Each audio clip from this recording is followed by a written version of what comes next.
What is going on, everybody? Welcome to the Prediction Strike weekly UFC preview. We had a great card last week. We had a main event where we saw the underdog and I guess not journeyman and kind of veteran in this one, Jared Cannonier, get the W over the favorite, Gregory Rodriguez. The Prediction Strike curse continues. Hopefully we can snap that at some point, but no Prediction Strike fighters on the Seattle card this weekend. What we do have for you is a bunch of really good high value plays on Prediction Strike and in the books for you guys to tail this week. Let's get into it. All right, let's roll. We got Song Yadong. Will he dong all over Henry Cejudo? Let's find out. All right, Modestas Bukauskas versus Rafael Cerqueira. Or Cerqueira. I probably said that wrong. I think it's Cerqueira. Odds, like, how does this look relative to odds with the prices here? Let's walk through it. It's pretty. So I know Modestas is going to be a relatively big favorite here. So I think it's pretty on par with what you're going to see elsewhere. Modestas is coming off of a bounce back win. Rafael coming off a loss to Ibo Aslan, who's also fighting on this card, and that was his first pro loss. Modestas, very good striker, deep bag of tricks, very dangerous. Can be a little bit low volume. You'll see that he absorbs 4.11 strikes a minute and only lands 3.21. So that tends to hurt him sometimes with that negative striking differential. He does have really good takedown defense, 71%. He also just got 2 takedowns in his submission win over Prochnio.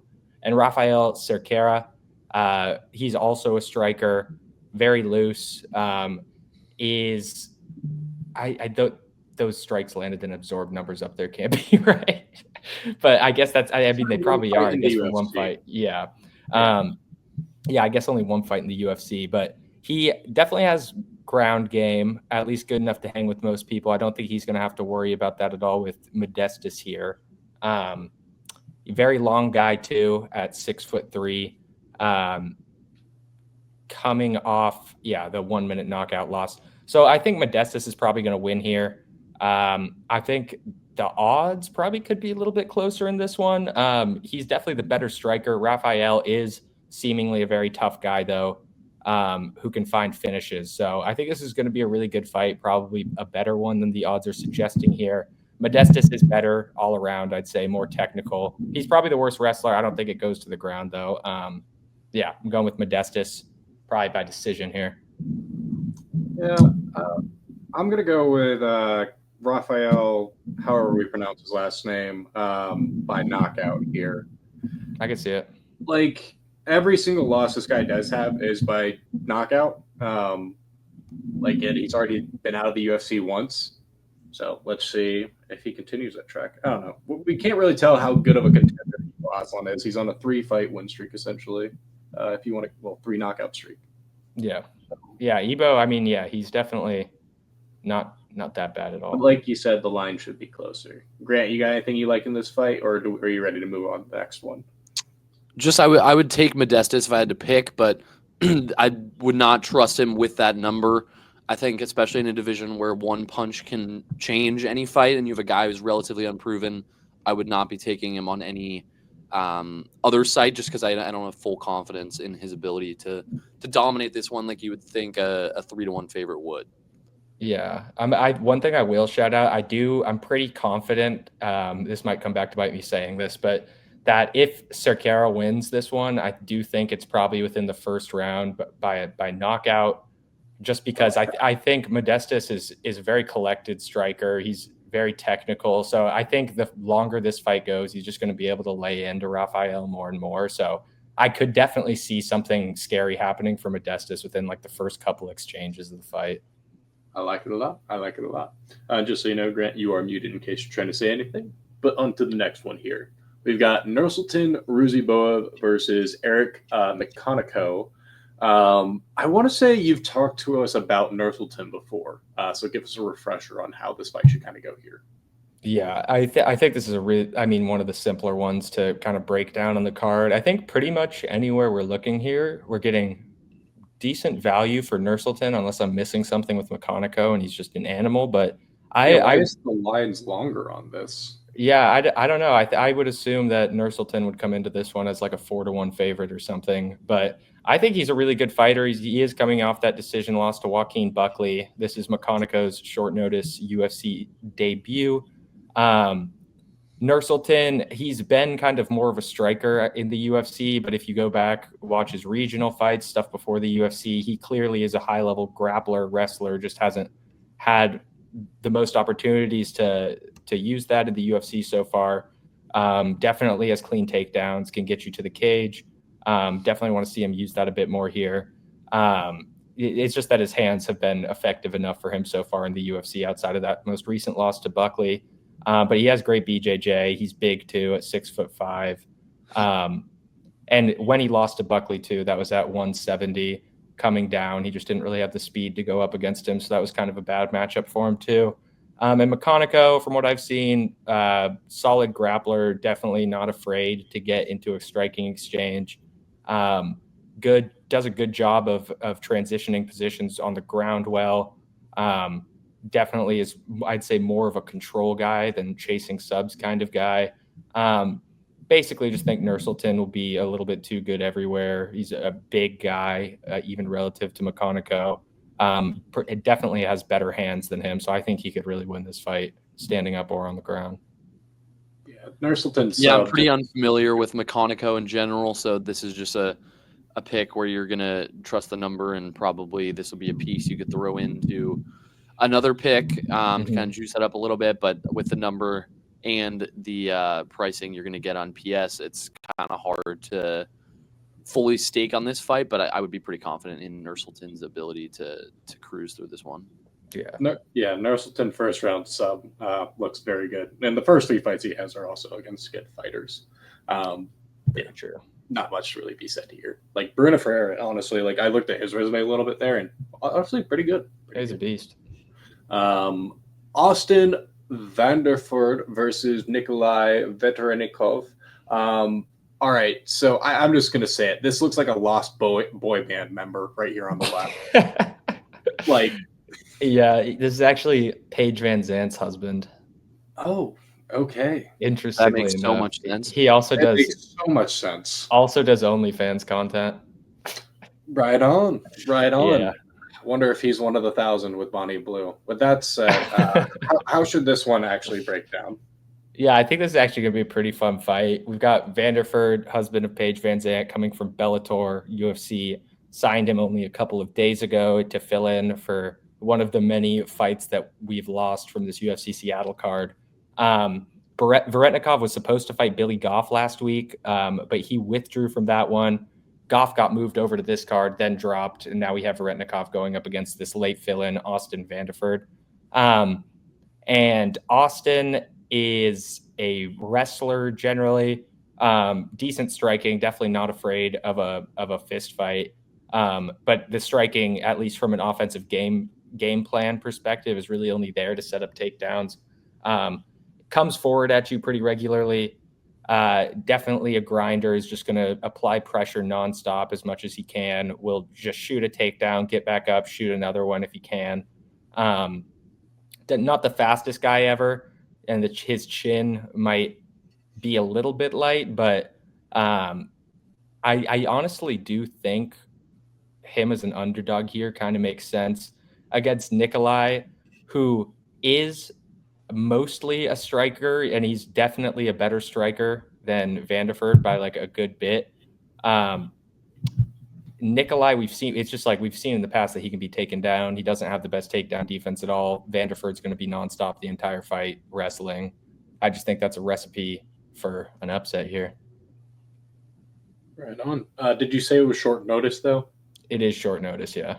And Nikolai is the one that's fighting short notice, or who's? So it's kind of a weird situation. They're both short notice, but Nikolai had a camp that he pulled out of for the most recent fight. So it's weird on both sides. Probably a little bit faster turnaround on the Vanderford side of things. I think I'm just going to follow the odds here, but I like your logic with Vanderford. It makes sense. I think at the end of the day, this is going to go to decision, though. It just seems like such a weird setup. Yeah, I could definitely see that. I think decision is either way. That'll probably happen. Yeah. Grant, you're on mute, by the way. Yeah, I'm staying off of this fight personally, and don't know enough about either fighter to give a super confident lean in this one. So I'm just a degenerate, so I just shoot from the hip on these. This one could be, I mean, one thing, if you go back just a second, like, I mean, a decent situation for a live bet here if you're kind of worried. Like, I think if Nikolai, like in the first round, maybe if you're watching this fight live, Nikolai stuffs a takedown, it's like, then maybe you want to live bet Nikolai. Otherwise, if he gets dropped in the first round quickly, like, I think it's probably going to be a Vanderford fight. So not a bad live shout. I like it. Yeah, I can't stand Ricky Simone. Like, it's ridiculous. Dude, Ricky come Simone, on, man. Basharat, most overhyped prospect there ever was, and has just never shown up. I feel like this should just be absolute, like a cook sesh for Basharat. But I want to hear your guys' thoughts on this. Yeah, I mean, so Ricky Simone, he's not from Seattle, but he's from Washington, PNW, born and raised. Well said. He's had a tough go at it last few fights, 3-fight losing streak. Javid, coming off a close loss to Ayman Zahabi, hasn't won a fight himself in like about 2 years. Ricky, just nonstop high energy wrestler, is just going to be shooting takedowns the whole fight, or at least attempting to, no matter who he's going up against. Pure aggression, absolutely relentless. Biggest asset has to be his cardio, which allows for him to do that for an entire 15 minutes. He just sticks to that game plan too. He's not going to stop chain wrestling on you. He's coming off a loss to Vinicius Oliveira. And I mean, that loss ages well. We know Vinicius Oliveira is an absolute dog. And that's just what happened there. It was kind of a clash of two super explosive guys, and Oliveira kind of just caught him badly in that one. Javid, grappler with good technical striking, can also wrestle on both sides. Decent kickboxer as well, lands 5.42 strikes to 2.97 absorbed. His loss to Ayman Zahabi looked really bad, in my opinion. He basically was just content just sitting back and trying to dance around for points, didn't really make any moves the whole fight. That's why Zahabi was able to get that fight from him. What's Zahabi's fight style like? Zahabi, I mean, it was just more of like a aggressive, like athletic guy, explosive all around. Okay. But yeah, I just didn't think that was a good look for him at all, really. And then it's been years since we've seen him get that win. Ricky Simone, so Javid has 85% takedown defense. That's really good. And I do think he's obviously going to be able to stuff the majority of these Simone takedowns. But I am going to go with a Ricky Simone here in his hometown. I think he can do enough to squeak out a decision here. I don't think Javid is going to be able to wrestle with Ricky at all. Like, he does get takedowns, but he's kind of more one of those guys who picks up takedowns at the end of rounds to get points. Like, he truly is kind of a points fighting guy. And I don't think he's going to be able to just take down Simone on a whim like that. Ricky's going to be wrestling on the offensive side the entire time. I think he can bring the pressure with the striking even here. We know how aggressive he is. So I'm going with Ricky Simone here, breaking his skid. Yeah, I'm taking Basharat on PS. I think Ricky Simone is not the same fighter that was shooting a ton of volume in the takedown department. He didn't have a ton of success in his last few fights against some of the top 15 or 20 fighters in this division, which was kind of a letdown. It seemed like that was his area that he could really take advantage of, but he was not able to. I feel like Basharat, with his stifling takedown defense, should be able to keep control of this fight, and I'm going to take him on PS in particular because you're getting better odds than you will elsewhere. Honestly, I'm going to side with Jackson on this one because the more I look at it, it's just like I'm not convinced by Javid's resume here. And like, you can honestly count, like, what would you count a draw as? Like, what do you mean? Victor Henry, like, he's not some sort of, like, it was considered a draw. Like, yeah, Victor Henry's nothing crazy at all. And Zahabi, that was like a really weird one. Yeah. And then it's like also Ricky's last 3 losses. It's like you've got they're not bad Lockdog, fights. Song Yadong, like Mario Bautista, I've been a big stan of as well. But we're going to get a little weird here. I think Jackson's probably right with Simone by decision. That probably makes the most sense. These two love to shoot takedowns. So let's see if they can stand and bang. Give me Ricky Simone by KO. Oh. All right. Mansour Abdul Malik versus Nick Klein. Nick Klein's holding in a fart, and I'm pretty sure we're supposed to see Mansour before. So we have a little bit of background, but walk us through how this fight's supposed to go. Yeah, you guys will probably remember Nick Klein from one of the Contender Series cards we broke down earlier this year. Had a pretty good win on that. Believe he was Vegas hates him. Yeah, Vegas does not like him in this one. He's the biggest dog on the card, right? Yeah, this is wow. Yeah, I think it's like 10-1 odds, right? Yeah. Yes. So Nick won pretty convincingly on Contender Series, got a contract because of it, going up against Mansour Abdul Malik, who is undefeated, 7-0, all stoppages. Nick is on a 3-fight win streak himself. He's 6-1 in his career. And he is a good grappler, long guy. Generally wants to use that range to control the distance on the feet, sit behind that jab. Also a very good grappler, uses that length to wrap you up. Good leg kicks. Basically will just strike with you until he sees an opportunity to leap in for the takedown. And he does shoot real takedowns and transitions well to BJJ well on the ground. So definitely struggles with fighters that apply pressure on the other end of things. He's much better off his front foot. Very comfortable on the ground, though. He can fight off of his back. Mansour is a really, really good grappler, collegiate wrestler. Basically just comes forward the whole fight, huge overhands, really clean takedowns, great control and ground and pound on the ground, really powerful. Coming off the knockout over Dusko Todorovic. And yeah, Abdul is just better everywhere. He's a better striker. He's a better wrestler. He might not be better at jiu-jitsu. I don't think Nick is really going to threaten that at all on a guy like Mansour, though. The odds are insane, but Mansour is definitely going to win this fight. Yeah. The way to get weird here, I think, is just taking a Mansour for a decision. I just have a hard time that they're going to go away from him because what you pointed out is that like there isn't a department that he's particularly better. I do think that the resume is a little weird, but that's all I got on that one. Grant, what about you? You are muted once again, my friend. Just Mansour, set it and forget it. And Yeah. I mean, there's not a ton of value you can find anywhere here. So No, yeah. I mean, honestly, decent value on PS. Like that's a buyable fighter. Like you could just buy that and just not do anything else the rest of the card. Just yeah, I mean, if you're gonna take it somewhere, here seems to be the spot. Yeah. And Penny McGregor trying to take a fart. All right, on to the next one. Andre Fili versus You can just call him Milk. Melk Costa. Yeah, what should we be expecting out of this fight here? This is going to be a fun one. Fili been around a bit longer than Milk. And the odd movement on this one has been kind of crazy. Not on PredictionStrike, but elsewhere, Fili opened as a 2-1 favorite, is now sitting at underdog prices. He's coming off a win over Cub Swanson. Milk coming off a win over Nerdendick. Fili, he's been a really hot prospect in the past.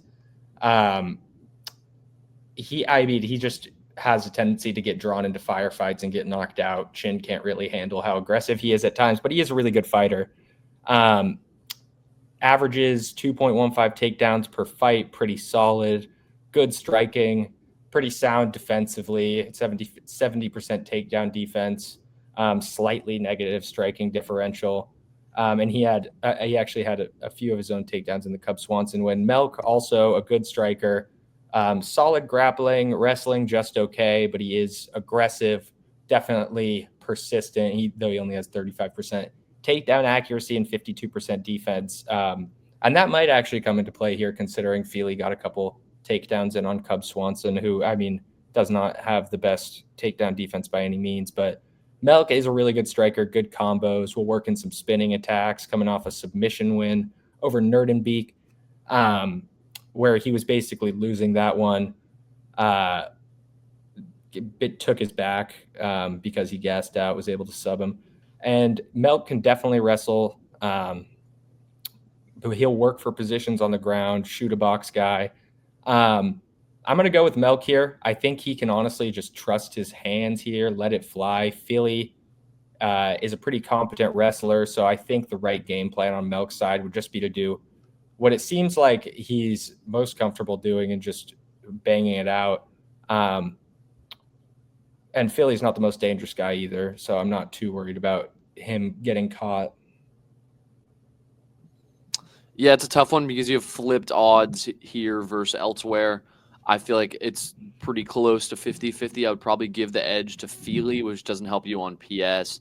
But if you're looking at it elsewhere, he is the underdog. So kind of a bit of a switch up there. I think if you're looking at it on PS, though, this fight is pretty close to 50-50. So you're getting great value on that Melk side. So I would probably be trusting Jackson. That's the best value you're going to get on this particular fight on this card. Yeah, you're going to have to go with that on PredictionStrike for sure. I honestly can't really tell how I lean on this one. They do seem a lot more even than the lines would really give. I think I'll just go with veteran experience for the decision on Andre Feely. That's really about it. Yeah, for what it's worth, I'm probably staying off of this one completely. Like, Feely's great. Melk is a younger guy that I kind of like. I'm excited to just see which way this one goes. Yeah, just a lot of spots in the resume. Yeah. More and more. Oh, God, the Hulk's back. Yeah. I don't understand how this guy is still in the UFC, to be honest with you, like outside of him just painting himself green. But Kudaleba versus Ivo Aslan. Aslan has been picking up a little bit of steam here based off the quick finishes. Are we expecting another one here, or how should this fight go down? Yep, we've got Jan, or I think it's pronounced Iwan, actually, which is crazy. Going up against Ivo Aslan, yeah. Ebo is definitely hot, like Will said right now, looking for his fourth win in a row. Ewan, mostly a grappler, definitely super powerful, though. Has a pretty bad chin, so that power kind of hurts him at times because he's a little bit too content getting into a firefight. Usually he is sort of a KO or bust, or like the opposite way around kind of guy. He did come to a split decision in his last fight. Definitely just a powerful guy, more so than a super technical guy. Coming off this split decision over Ivan Urslan, got a couple takedowns in on him, landed some big shots. Ebo, big striker, super powerful, definitely a bit sloppy, but so is Ewan. He's all power. Usually not looking to wrestle. I'd say almost never looking to wrestle. Definitely can lock you up if that's where the fight goes, and looks to grab and pound if he gets on top of you. Cardio is probably the most questionable facet of Ebo's fight style. Has failed him before in his one loss, and he's coming off a really fast knockout win over Cerqueira. So I am just going to do some UFC math here. Ewan has no chin. Ebo has a ton of power. It's probably the better striker, should be able to knock him out here. Yeah, I don't think I can kind of go away from that either, because I'm trying to see what is the different line, if that makes sense. And the theoretical different line would be Ivo Aslan by submission, right? But it's just or Ewan by decision, maybe. Yeah, but I don't see how Eon honestly gets there. I think they like the hype that they're getting with this Evo guy, unless if it's super gassed at the end. In which case it would probably be Eon by knockout, because what you're saying is Evo would gas out by round 3 in theory, right? Because we just saw that happen with Rodriguez. Yeah, Ebo definitely could gas. He gassed against the Pleasure Man. Yeah, that's not ideal. I'm going to go with Aslan by decision here, but I think Jackson's right. This is more than likely a fourth knockout for him. Grant, what do you think? Yeah, I'm taking Aslan on PS. This feels like the fight with potentially the most variance I've ever seen. Both dudes could go out swinging and knock someone out within the first round. Both dudes could also just play super cagey and fight for decision. I feel like this is um, one of the more confusing fights I've seen as of late. It's just hard to really pick where this one's going to go. But when you can get a guy who you'd probably rather have if you were just picking this one 50-50 at a bit of an underdog price on PS, that's just the direction I'm going to lean here. For sure. Love that. Love that. And we'll see if Hulk smashes. Alonzo Menifield versus Julius Walker. Is this another Walker, or is this just a variant? Just a common last name. Yeah. Common last name. Got it. Menifield, we're familiar with that name, though. So walk us through this game. Yep. We've got the newbie Julius Walker going up against Alonzo here, who is a good striker. Tons of power, obviously. I mean, look at him. Pretty good takedown defense as well at 76%. Striking can be a bit sloppy, but he's really dangerous, always viable to knock you out. Coming off back-to-back knockout losses, most recently to Azamat Murzakanov, where he was just getting hit left and right. Julius Walker, very early on in his UFC career here, very young too, has been fighting for about 2 years now. Most of his fight experience actually comes within the last year, though. And yeah, I mean, he's just obviously super inexperienced. From what I've seen, seems like he has pretty good BJJ. Seems like he might have some holes in the defensive wrestling, and might rely on his athleticism a bit much, but he does seem like a genuine good young prospect, very explosive. I think this is just too much too soon for the young bull. Alonzo Menifield's no bum. He's definitely getting old, got knocked out twice, but that was by Murzakanov, who's a great fighter. Same with Carlos Ulberg, arguably up there in the title, conversation right now, or like who's going to get a shot at it next. So definitely not bad losses, and I think that's important to remember. And Julius is undefeated, but you really hardly ever see guys go from 1 year plus a little bit fighting experience to going and beating guys like Alonzo Menifield. So unless this guy is like the absolute truth, I don't think it's going to happen. So what is this guy's ground game like? Does he have any ground game? Like Menifield or Walker? Walker. Yeah, he does. He's pretty competent jiu-jitsu practitioner, it seems. I don't know about the wrestling in order to get there, but yeah, the wrestling's not the best. We'll see. I'm going to be weird. It's probably the worst take of all time. I have seen a weird amount of people buy like that. This will probably support what you're about to say. Sorry to cut you off on the Julius Walker side of things. Yeah, it's just so weird. Like the line just seems odd to me. Like that doesn't make sense. Because typically what comes to my mind is like, all right, Vegas will probably give like a small edge to somebody just for being 6 years older or whatever, just by a small margin. But yeah, Menifield's, I don't know, the resume, you know more than I do. But I think we're going to go with a weird one here. We're going to go with Julius Walker by submission. Sheesh. Yeah, I'm on the Menifield side. There's just far too much unknown on the Julius Walker side of things. I mean, he could be the truth, and we could all be regretting not getting him at this value, but just don't know enough yet, and definitely not enough to trust him in backing him in this fight. So I'm definitely on the Menifield side for now, but I'm open to being proved wrong. All right. Just quick clarification, though. He's not actually 265, right? Because we have run into this situation before. Wait. I'm checking ESPN. It says 6 foot 204 for Menifield, 6'4", 265 for Julius Walker. No, he's probably 204. I'd imagine that's right, but I just know we've ran into this situation before. Where it's actually happened, and they just get knocked out. Like, no, like it should be the guy who's 60 pounds heavier. Yeah, Julius Walker just comes in like a full rack heavier than Alonzo. I'll say he doesn't look even close to. If anything, it looks the opposite. Yeah. But yeah. So likelihood is Menifield should dominate here. But if you want to get contrarian with me, we'll be on the Julius Walker side. Probably Nazi in paradise. Gene Silva mean mugging me here versus Melsik Baghdasaryan.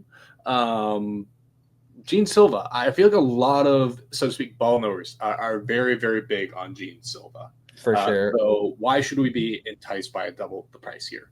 He's part of that fighting nerds coalition, which everyone loves right now. And I mean, he's been fighting really well. He's on an 11-fight win streak. Melsick coming off a decision win against Tucker Lutz. And John really just showed up this year in the UFC. He's just been beating everyone he's been getting put against, obviously. Definitely a big name. Continuing to put that camp on the map, but he's a super creative striker, very unpredictable. He can fight super tight. He can also just explode on you with very loose striking. Powerful guy, finds a lot of finishes, but doesn't force anything. Good takedown defense. 3 knockout wins in a row, most recently versus Drew Dober. Melsick is also a striker. He's definitely an explosive, aggressive guy, deep bag of tricks, pro kickboxing experience. That extends far past his MMA experience. He is very good pressure, like I mentioned. Will mix in spinning attacks, diverse striking arsenal. Definitely a little bit lacking in the grappling department, but striking looked good in his last fight. Takedown defense is kind of just abysmal, even though it's at that 72% mark. It's really not the best at all. I think John will probably just elect to strike with him, even though he could definitely beat him in the wrestling department. Either way, I'm picking John. The odds are honestly too far gone in this one, I think, anywhere, even on PredictionStrike. I'm pretty sure he's like 6-1 elsewhere. 5-ish, yeah. He's one of my favorite plays of the card, though. Just I don't know if you can mix him in or find a method of victory, but it feels like probably my most or second most confident pick in terms of just who's going to win the fight. I trust Silva a lot in this situation. I think every one of his strikes is going to do the damage of every 3 of Melsick, so I think he's going to have the power advantage, should be able to keep the volume up high enough, and I think even if this one gets to the ground, like you said, he should be prepared to still have the advantage there. So I don't really see a path to victory for Melsick without a ton of power. Not the greatest on the ground. It's just hard to find a path there. So I think you can easily say that, path of victory for Gene Silva would be a decision, and that's where my mind initially went. And then I saw the 2 losing conditions that Melsick had, both by submission. So gonna go with Gene Silva's submission there and see if he can put a 3rd submission on Melsick's brand. Could definitely see that. All right. On to Rob Font versus Gene Matsumoto. We're both familiar with these names here, so walk us through their games. Big age discrepancy here as well, and I think that's what the odds are really indicating more than anything. We've got the most Japanese-sounding Brazilian man ever, Jade Matsumoto, going up against Rob Font, who was actually the co-main, or was on the co-main of this with Dominic Cruz, who pulled out. Font coming off a win over Kyler Phillips, Jean Matsumoto undefeated, and Rob Font is a technical striker. Definitely been around for a really long time. High volume, lands 5.44 strikes a minute to 3.58 absorb. Definitely not the most powerful guy, but he's a really good boxer. Fast, clean striking. The striking looked good in his last fight against Kyler Phillips. He did get taken down 4 times, though. Jean, well-rounded guy, has a black belt in jiu-jitsu. Really good Muay Thai striking, big takedowns, just good everywhere. Very creative. Invests in the body early with kicks. Definitely gets hit, though, as you'll see by that pretty much even 5-5 strikes landed to absorbed ratio. He is tough, though. He can eat those shots. Also has sufficient cardio to not get gassed too hard if he's getting touched up a bit, and which he was getting touched up a bit in his most recent decision win over Bracatana. But his boxing reads were just great. The kicks wore on him. He definitely earned that decision. Because this is shorter notice, I believe this is a catchweight fight. I think Jean is going to win this one. Just needs to put all of his skills together, which I think he could do. He's faster. He's younger. I do see a world in which Rob wins this. I think if it were just to remain a clean technical boxing match, I think Rob Font could probably get it done. But I am going to trust John to mix in the wrestling in this one. Yeah, I'm rocking with you there. Nothing else really to add, especially with the value you're getting on here. It's pretty undeniable. Yeah, I was hardly even looking at the prices. That's crazy. Yeah, you definitely price-wise got to go Gene on Matsumoto. But if you want to be a devil like me and be a little bit contrarian here, I do like Rob Font a good bit more in this fight. I think he gets it done by knockout. I just think that there's levels to this, and Gene Matsumoto is not on that level just yet. We've seen him struggle based off what you just said there and his previous kind of fights. And if you look at like who Rob Font has gone against, like he doesn't get finished by the greatest. He makes them go to decision, which I think is very important. Now, moving on to the next one here, we've got Brendan Allen versus Anthony Hernandez. So just to kind of preface this, I thought Brendan Allen was supposed to be like some sort of like elite prospect. And I was not familiar with Anthony Hernandez's game prior to his last fight. And oh my God, were my eyes opened. Like Anthony Hernandez is the beast. An absolute beast. This is easily my favorite investment of the card. You're getting an underdog price at, I said that fight earlier was my second most confident. This would be my most confident play of the night. I trust Hernandez's wrestling a lot. In a lot of situations where we've seen Brendan Allen have success, it's because he's winning those wrestling battles, like you'll see against Kevin Holland or someone like that. He's able to get top control, and then from there, his wrestling can kind of take control in the fight. But in this situation against Anthony Hernandez, and you've seen like in Allen's past fights against Imavov, if he's losing the wrestling battle and he doesn't have that top control, it's pretty easy to eliminate that advantage that he has and kind of make this one kind of just a sweat it out, fight to decision kind of situation. And I think Anthony Hernandez is the far superior wrestler in this situation, is going to have most of the top control. I do think he is a little bit outmatched on the feet in this fight, but it's not enough to scare me too much. And I think that the wrestling proficiency is just going to be too much. And I think he probably wins this one in unanimous decision, if I had to guess. Yeah, I think this is going to be a good fight. This is a rematch of the LFA title, actually, back in 2018. I mean, it was so long ago, it doesn't really have any sort of impact on this fight that we're about to see. But Allen, I mean, we've seen him grow a lot through his journey in the UFC, kind of came in almost as just a solely grappler, developed really good striking skills. Took him a while to put all of those things together. We had seen him win some fights just by dominating in the striking department, but got dominated in the wrestling department or the other way around. But now he's finally been able to put those things together. He did lose to Imavov. I think that is aging nicely, though. Nasruddin is definitely a force to be reckoned with. And I think this is a really good matchup here. Fluffy, we saw how much of a beast he was in his last fight versus Mikael Pereira. Absolutely destroyed him in the striking department. Also had 10 takedowns. Absolutely dominant performance.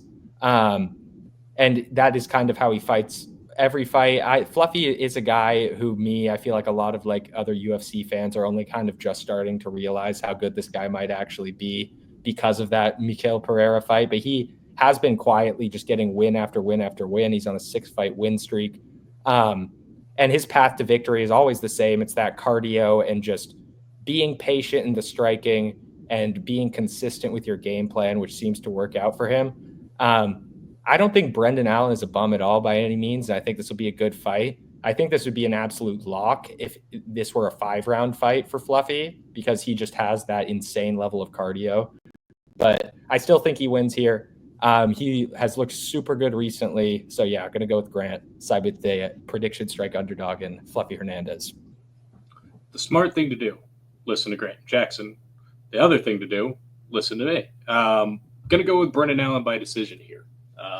I was looking at this more, and it's just like the Imavov fight, right? Like, that goes to decision. Imavov gets the knockout on Adesanya. The line should be closer than it probably is.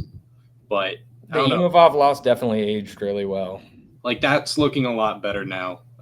So we will see. We will see. Hopefully Hernandez gets it back, but he did lose by decision in that title fight that you mentioned. Yeah, it was the LFA, a decade ago, though. This is true, but will history repeat itself? Sure. Ask what's his name on TikTok, Val Kennedy or whatever his name. Henry Cejudo versus Song Yadong. Dude, we're getting so much value on this card, just like up and down the entire fight. Like, this is the literal perfect card to arbitrage if you are not already.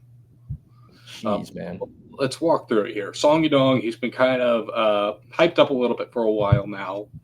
Is there actual true hype to this? Because Henry Cejudo does actually have high-quality game.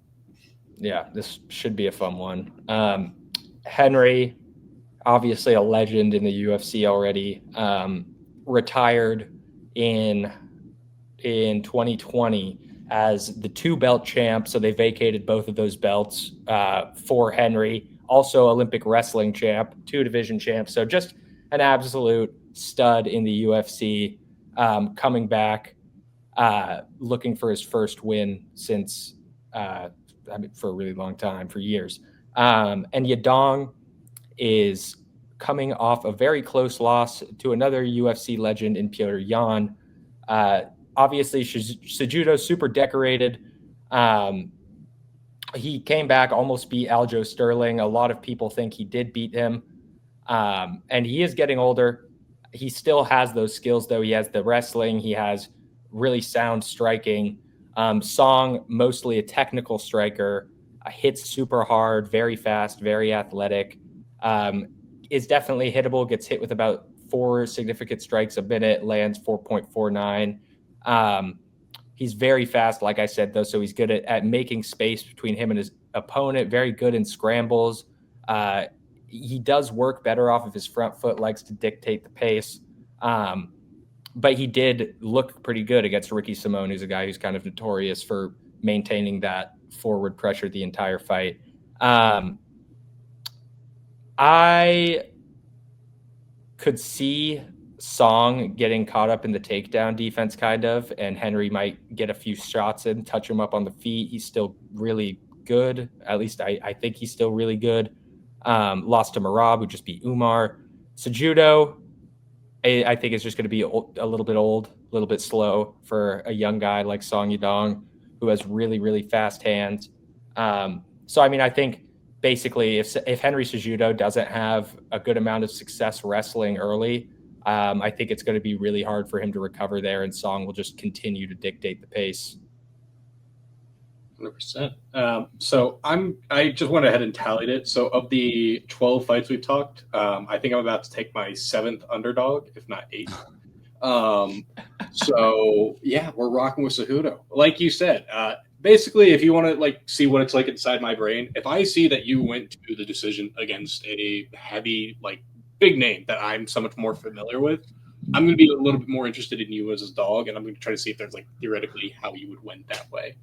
So we're going to go with Henry Cejudo. I also did get pwned last week with the older dude in Cannonier beating my pick, Gregory Rodriguez, in the main event. So, I mean, if Gregory Rodriguez didn't go for the submission there, and that 2 drops he had right out the gate, like that should have easily been a Gregory Rodriguez win. Yeah. So like can't really fault you there. All right. This is the thing that I don't like about the Cejudo pick, because it's like I like to see how they typically win. It's like I don't think Cejudo knocked out Song Yadong. Like, no. Well, it's like, dude, he's also Cejudo's 5'4" with a 64-inch reach. Like, and Song is such a good technical striker. It's going to be hard for him to. Never had a submission in the UFC. I don't know. I definitely wouldn't have guessed that if you had asked me. You know what? Screw it. That's what we're doing. Something that's never happened before. Henry Cejudo submission. Damn. Guillotine. Guillotine. That'd be wild. See Uriah Faber in the corner going, ah! Anyways, Grant, what's your thoughts on this one? Yeah, the reach and everything and the takedown defense from Song, I don't see the submission probably happening, but it would be pretty electric for your sake. I'm just going to keep this one simple. Rock with Song, underdog pricing, pretty significant favorite elsewhere, and I trust the talent, and this is the place to back him for sure. You're not going to find a better one. 100%. All right. Now you guys know what to do. If you haven't already, subscribe. We appreciate it. Helps grow the page. Grant will have all of our kind of records from here. This That way that you guys can see who to tail, who to fade. Believe it or not, I actually caught hot a little bit last week, and I had like 3 or 4 decisions all correct right in a row. So I was losing my mind. But don't worry, I had every single one after that. I think your record after the first week was good, and you did pretty well this week, so you should have solid record next to your head. We will see. We will see. Or they'll be coming for my head, one or the other. But until next time, appreciate you guys. Yeah. Don't, I guess if you're in Europe, make sure that you didn't have any interactions with, well, go check your doctor. We'll put it that way. Have a great day, y'all. Peace now. Peace.